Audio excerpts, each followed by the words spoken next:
Assembly సమావేశాలను ప్రత్యక్ష ప్రసారం ద్వారా చూద్దాం. ప్రత్యేకంగా చూస్తుంది అధ్యక్ష.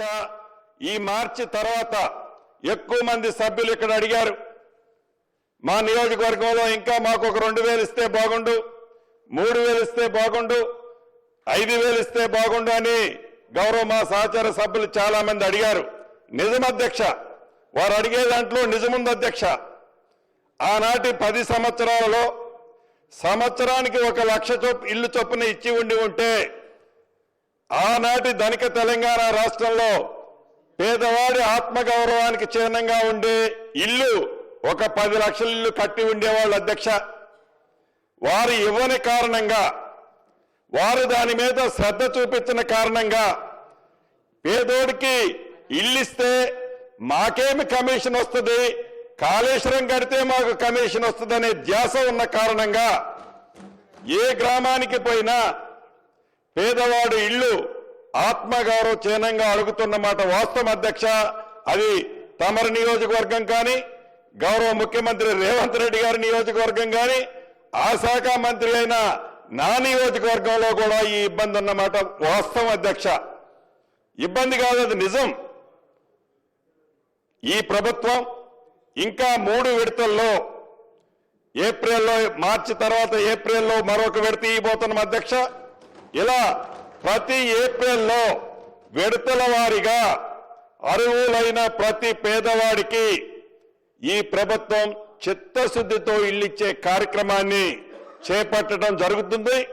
గతంలో లాగా ఎన్నికలప్పుడే ఇళ్ల గురించి బొమ్మలు చూపించకుండా, ఎన్నికలప్పుడే ఇంటి ప్రసక్తి చెప్పకుండా ఈ ప్రభుత్వం ప్రతి పేదవాడికి ఇచ్చిన మొదటి విడత కాకుండా ఇంకా 3 విడతల్లో అర్హులైన పేదవాళ్ళందరికీ ఇల్లు ఇవ్వటం జరుగుద్దని తమర సూచనల ప్రకారం రాబోయే ఈ అసెంబ్లీ అయిన తర్వాత ఇప్పుడు జరుగుతున్న స్కీమ్కి సంబంధించి ఆన్గోయింగ్ లో ఉన్న చిన్న ఒక్కొక్క నియోజకవర్గంలో 50-60 ఇళ్లకు సంబంధించిన ఇష్యూస్ ఉన్నాయి. వాటన్నిటినీ రెక్టిఫై చేయడంతో పాటు 2 BHKకి బేసిజానికి పోకుండా ఏ స్థాయిలో ఇళ్లు కట్టి ఉన్నా వాటిని బెనిఫిషరీని ఫైనల్ చేయించి దానికి రిమైనింగ్ బ్యాలెన్స్ ఆనాటి ప్రభుత్వంలో చేసిన పేమెంట్ పోను, మిగిలిన పేమెంట్ ఇల్లు స్థలము లేని నిరుపేదలకు ఇవ్వటం జరుగుద్దని, అదే రకంగా ఆనాడు ఇందిరమ్మ ప్రభుత్వం అంటే రాష్ట్ర విభజనకు ముందు అది వైఎస్ రాజశేఖర రెడ్డి గారు కావచ్చు, ఆ తర్వాత వచ్చిన ముఖ్యమంత్రులు కావచ్చు, చాలా గ్రామాల్లో ఆనాటి ఇందిరమ్మ ప్రభుత్వం ఉన్నప్పుడే పేదవాళ్ళకి ఇళ్ల స్థలాలు ఇచ్చింది అధ్యక్ష. ఆ ఇచ్చిన ఇళ్ల స్థలాలు ఇందాక మిత్రులు చెప్పినట్టు కొంతమంది ఆ పింక్ కలర్కి సంబంధించిన వాళ్ళు మళ్లీ రికార్డులు మార్పించుకొని ఆ ఇళ్ల స్థలాన్ని మళ్లీ వారు వ్యవసాయ భూములుగా మార్చుకున్న సందర్భాలు నా దృష్టికి కూడా కొన్ని వచ్చాయి.